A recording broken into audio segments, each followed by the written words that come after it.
Welcome to Wayne's Old Time Radio Page channel. I'm Wayne, your host. These programs are brought to you by support of our listeners. You can give your support at Patreon or PayPal, either one. There's clickable links in the description below. Thanks for your support and enjoy the shows. From Hollywood, it's time now for Johnny Dollar. This is Miss Streeter at Dr. Shepard's office. Yes? Dr. Shepard gave me your hotel number. He said you were to come in for a head x-ray. Let me talk to the doctor about that. Well, he's out on house calls right now, Mr. Dollar. He'll be back late this afternoon. He seemed very concerned over He ought to be. A friend of his banged me on the head with a gun this morning. That's why the x-ray. Well, could you possibly come in and have it made? Doctor was most insistent. All right, Miss Streeter, I'll be right over.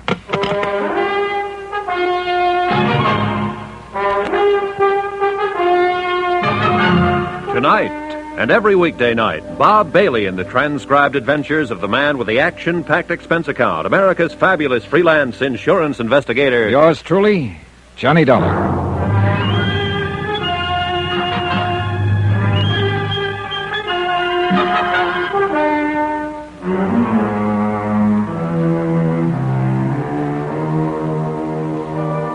Expense account submitted by Special Investigator Johnny Dollar to Richard Porter, 480 Webster Boulevard, Providence, Rhode Island. The following is an accounting of expenditures during my investigation of the Shepard matter. Expense account item 4, $1 cab fare from my hotel to Richard Porter's office. Porter was sympathetic. You know, I feel very responsible for this, Mr. Dollar. I hired you to look into all It'll this. go away. I've been hit on the head before. Hey, do you have anything to drink in here? Oh, sure. Yeah, you never can tell when a snake will come up and bite you. Yeah, here you are. Mm-hmm. Thanks. I suppose you came in to give me your expense sheet now that it's all settled. Not exactly, Mr. Porter. It isn't settled for me. Well, certainly you know I'll assume any medical expenses involved here. No, I'm not talking about that, Mr. Porter. Sit down. Now, look, there's something going on here, and we might as well have it out. You hired me to investigate a client who wanted to buy $80,000 worth of straight life insurance, right? Yes? Now, that client explained why he called for that insurance. Not to my satisfaction, but he explained it. He said a man named Paul Forbes had threatened his life. Threatened it because Dr. Shepard had advised Forbes' wife to get a divorce. I know you didn't believe this, but the facts now seem to bear it out. I went over to see Forbes this morning to talk to him about his threats. I managed to get my name out, and Forbes attacked me, so I got this. Then Forbes ran out. Mrs. Forbes and a servant in the house gave me first aid. All the time they were doing it, they were apologizing for Forbes and his violence. Finally, Dr. Shepard came in, called the police, and told them to pick up Forbes. And the police will pick him up if they haven't already, and Dr. Shepard will prefer charges. And that won't be that, Mr. Porter. Not as far as I'm concerned. Dr. Shepard's story is still leaky. I'm sorry, but I think it has more credence than ever in view of what's happened. You told me yourself his wife and the servant admitted Forbes had threatened Dr. Shepard's life. Oh, I believe that part. But Shepard lies so much you can get to believing him. What lies, for heaven's sake? Oh, for one thing, his reason for not calling the police right away. I mean about how delicate Mrs. Forbes' condition was. She looked pretty healthy to me this morning. Another thing, he described Forbes as a man with homicidal tendencies. Now, Dr. Shepard's supposed to be an expert on behavior. And he thought that if I talked to Forbes, I might settle the matter peaceably. But Forbes attacked me as soon as I told him my name. I didn't get a chance to talk. Well, Dr. Shepard has no control He over... felt pretty sure I could talk to Forbes. If you don't like that, let me go on. What reason did Forbes have to hit me? He didn't know me from a load of coal. Somebody put him up to it. Who? Now, who do you think? Shepard, for some reason? Shepard was the only one who knew I was going right over there. But why? I don't know. What would he gain? My business for an x-ray. Yeah, you're joking now. I suppose I am, but I got a headache. I feel off. Oh, here.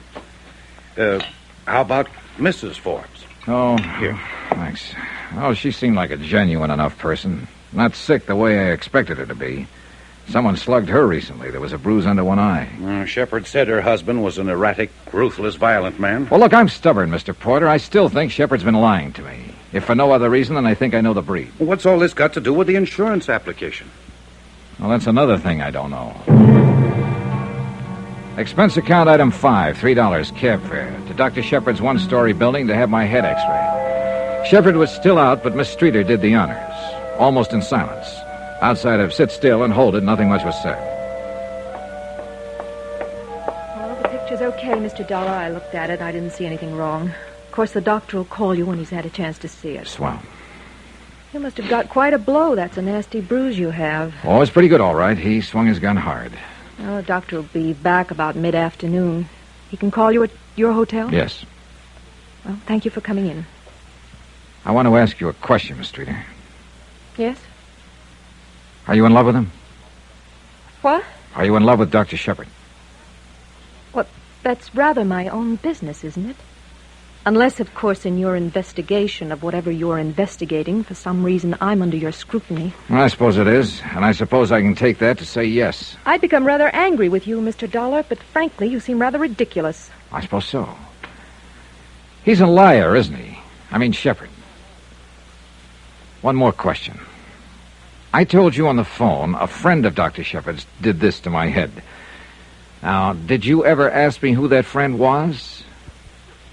Well, I'd think you'd be curious about a thing like that, Miss Streeter. I think I have a great deal of work to do, Mr. Dollar.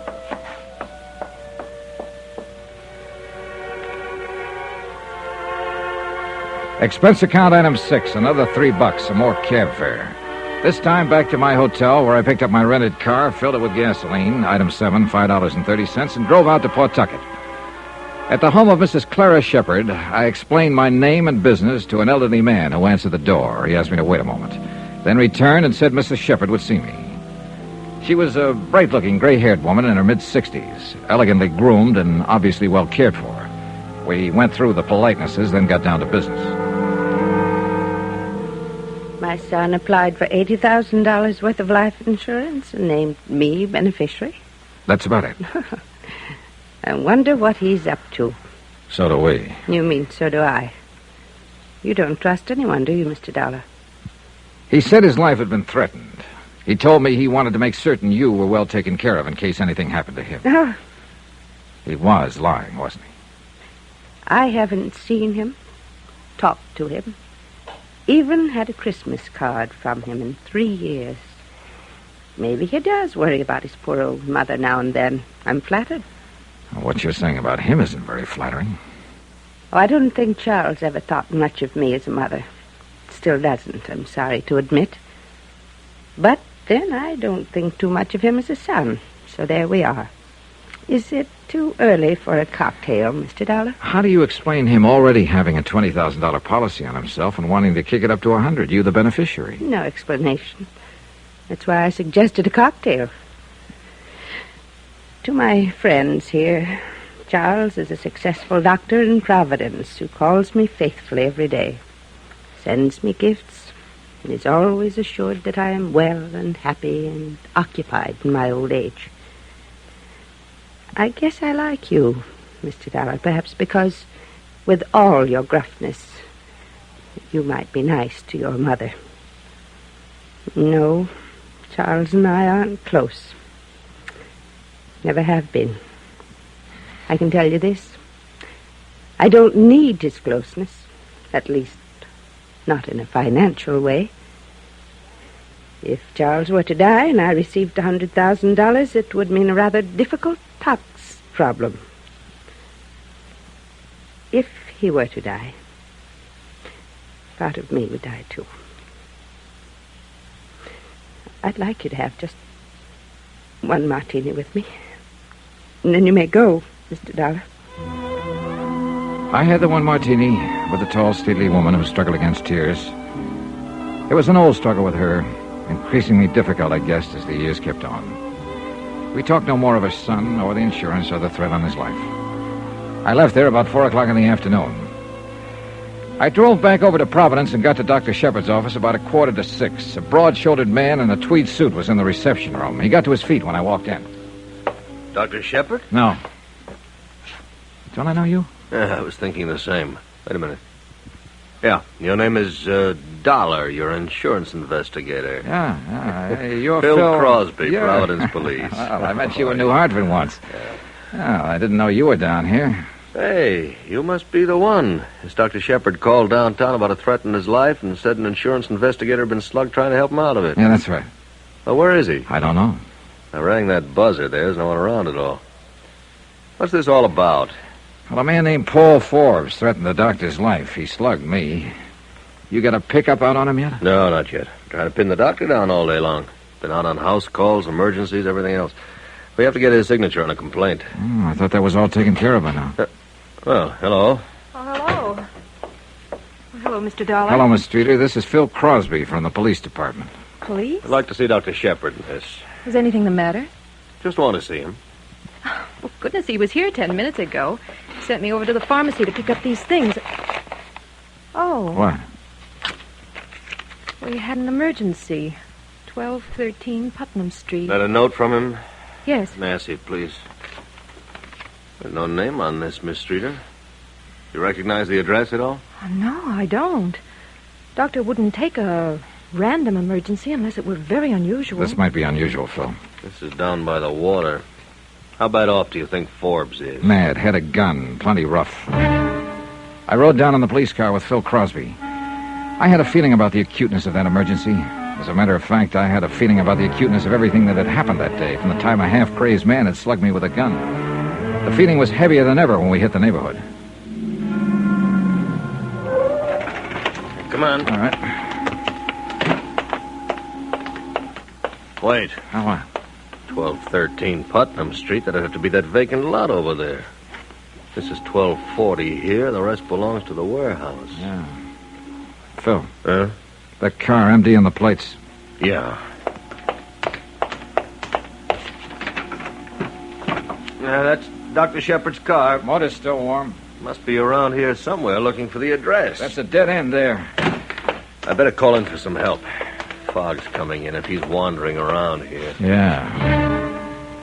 Phil Crosby went off to find a telephone and request help. I stood by Dr. Shepard's car, waiting and listening and smoking. Nothing happened. No one cried out. No guns went off. Then Crosby drove up in the police car. Come on, reports in.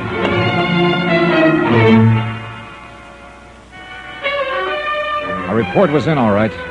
We drove 2 blocks down the street where a small, curious crowd of people had already gathered in the cheerless fog. A uniformed man from the Harbor Division was standing over what appeared to be a bundle of clothes lying in a heap. We bent over it, and Phil looked up at me with a question mark. That Shepard, Johnny? Yeah, that's him. Yep. I'd say he's been dead less than half an hour.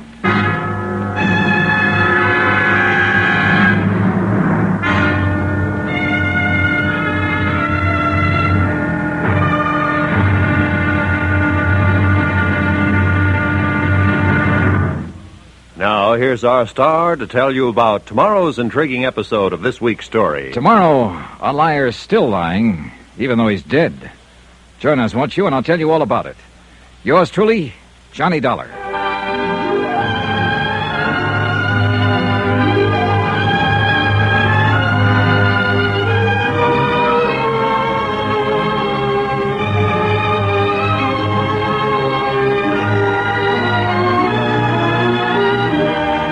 Yours truly, Johnny Dollar, starring Bob Bailey, is transcribed in Hollywood. Written by John Dawson, it is produced and directed by Jack Johnstone. Be sure to join us tomorrow night, same time and station, for the next exciting episode of Yours truly, Johnny Dollar. Roy Rowan speaking.